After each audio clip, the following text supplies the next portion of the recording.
Hey folks, this is ioEther and we're back with some more World of Tanks. So as you can see, this is Great Taz in his Foch. This is a tier 9 game on Fisherman's Bay. And this here is the tier 9 French tank destroyer.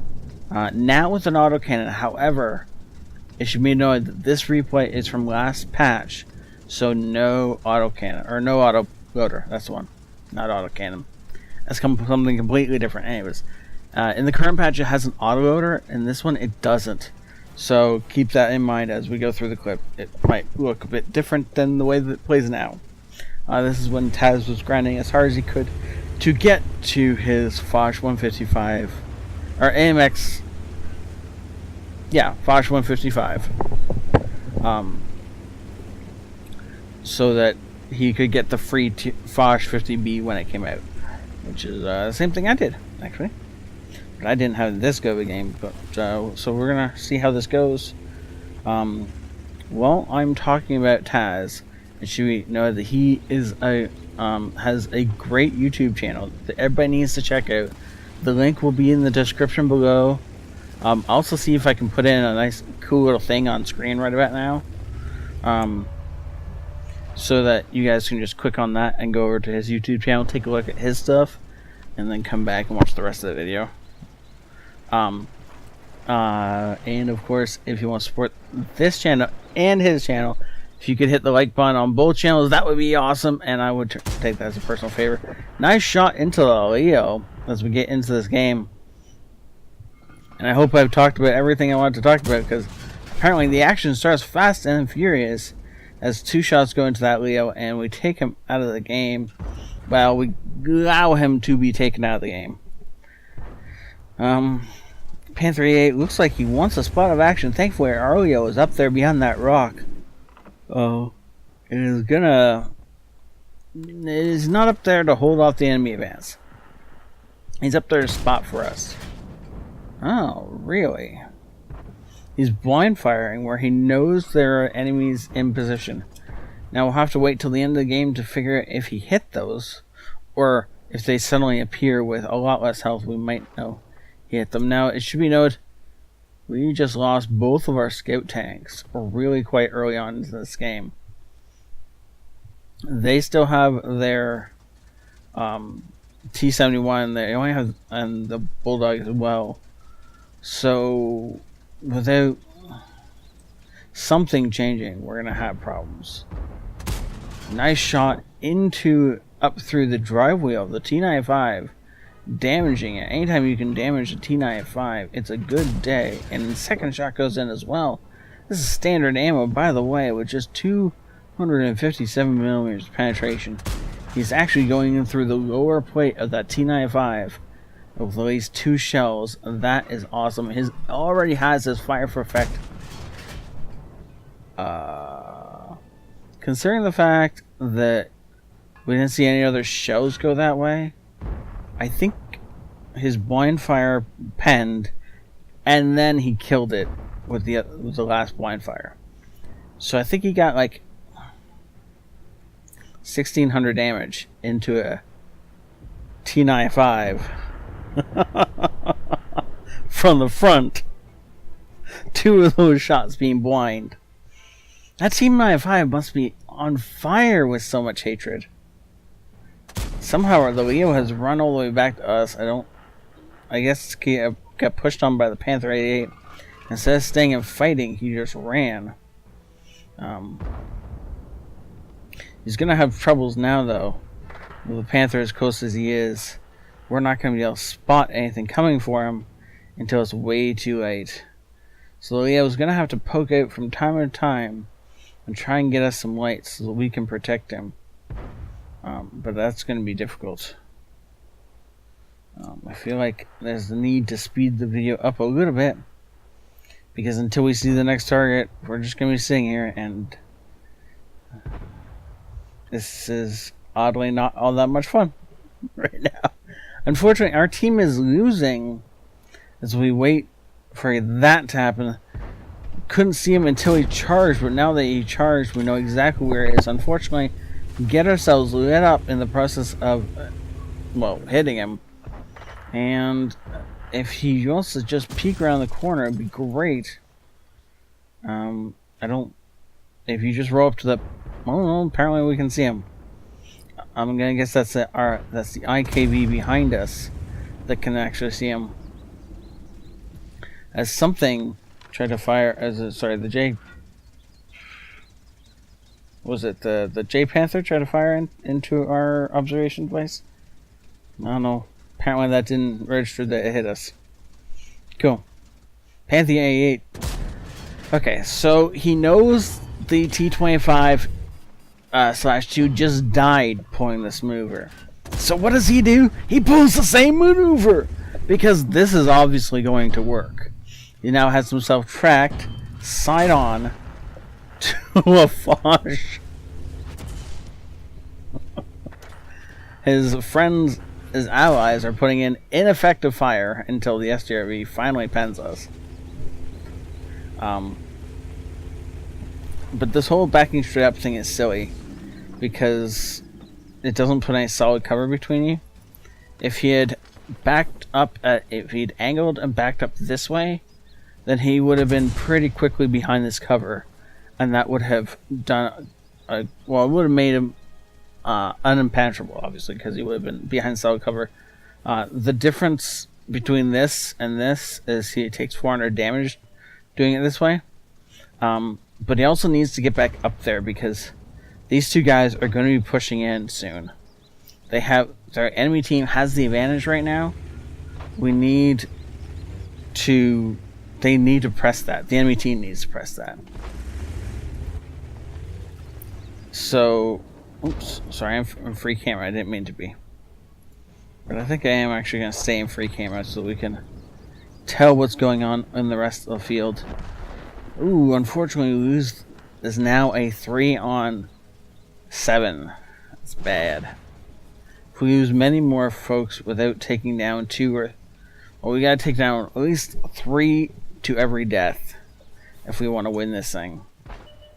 There is the enemy IS-3. Somebody put a shot into him. Looks like probably the STRV put a shot into a Jag 88. Hopefully lining up on him, though. Maybe he can't see him. I was hoping one of our two guys could put a second shot into that IS-3. Do we have a shot on the J Panther? It looks like yes. Tagging him through the bushes. Did not get lit doing that. However, we're going to get lit on this next shot. Wait, is he on the side? Oh, no. Bulldog poking out. Looking for the shot on the Bulldog. Gotta hit the Bulldog square. Bulldog has not quite pushed around the rock. Looks like there are 4 guys coming up from this direction. We're going to have serious problems here in a second. STRV is going to clear the building. We can shoot him and slide right on past him. That was an interesting move. I don't know if that was on purpose or not, but if it was a good move. Getting a second shot into STRV. Going for a third if we're loaded. Yes, taking out the STRV. Unfortunately, he's got to pick one of the two. Oh wait, we're the last tank left. Put out the fire! Put out the fire! Yes, gets the fire out. However, there is a J Panther and a Bulldog behind you. That was never going to end well. I don't know exactly what happened, but our two allies just vanished in the middle of that fight. Somehow, that went from a decent. We had like a decent chance of defending that to all dead all of a sudden. But 5k damage out of that is totally worth it. Assuming we didn't ding a friendly at some point in time for a couple of damage and get a high caliber taken away, this should be still a courageous resistance, which counts as a win in my books. And considering how much damage and the fact that we killed a full health STRV on the move towards us, juked his attack, shot him, juked his attack, killed him 2 more shots, and still turned and then took out the T-25/2 that was also approaching. If these two also hadn't charged in with him at the exact same time, then basically if this had been a normal pub game instead of whatever the heck this was, this would have been fine. The problem with this game is that the enemies were coordinated. That never happens in pubs. You all have played World of Tanks. You know the enemies all moving in at the same time never happens. This time it did, and the results are horrible for the friendly team. If they moved in the way they normally do, one after another, then he would have just sat there and taken them all out. And obviously he had the potential to do so. Maybe 2 shots into them, but if he rolled a little high, he didn't have to roll that high to get the Bulldog out in one shot, and then of course the James Panther he probably could have taken his time with if he needed to. Either way, it was a well-played game, and it was a joy to watch the Foch sing again. 3rd class mastery badge. This is because it's a loss, I guess. I don't understand how that isn't something better than a 3rd class. What with this being a 5k damage game and all. More than that, because we're forgetting the other 2 hits on the T95. Yes, the Bruiser, Fighter, Fire Effect, of course, High Caliber, and Tank Sniper. We're not surprised about those 2. Almost 6,000 damage. And no. Wait, what? No, that must be... Yeah, that must be creative... That can't be creative resistance. Can it? It doesn't seem like nearly enough money for creative resistance. It's normally an extra 3rd. Whereas that's clearly an extra, like, not even 10%.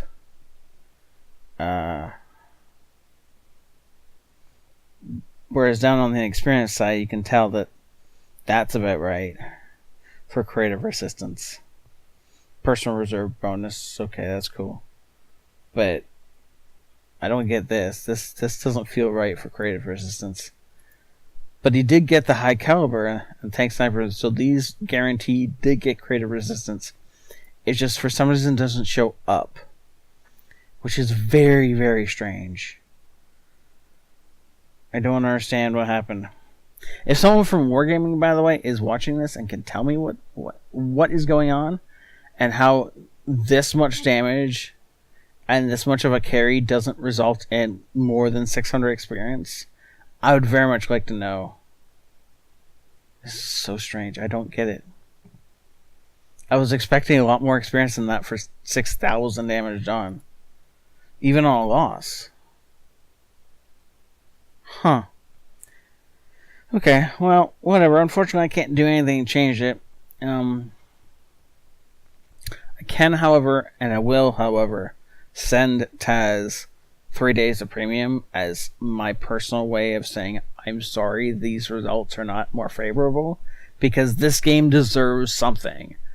And just the fact that it feels like you got gypped on experience and credits earned, I'm just gonna send him 3 days of premium, and that we'll call that done. I mean, he's right next to the 6k damage club, and he blocked 2,000 damage worth. And he, it's he played this tank to its best. If there hadn't been a coordinated assault by the enemies, he would have won this thing. So yeah, okay. Well, he would have had what better chances of winning anyway. Yeah, that's kind of disappointing in the end. But thank you all for watching. I will be sending him 3 days of premium time as a little I'm sorry for all this. And if I could get some likes for that, that would be great. And some comments in support of him, because seriously, he deserves something more than just... I mean, don't you feel gypped? I feel like you got gypped. Anyways, I gotta stop. So, have a great day, all. If you want to support the channel, then by far, write a comment to Taz, or drop in a like, or visit his channel to see more awesome gameplays. And again, I'll drop in a link to his channel in the description. And have a great night, all. This ioEther out.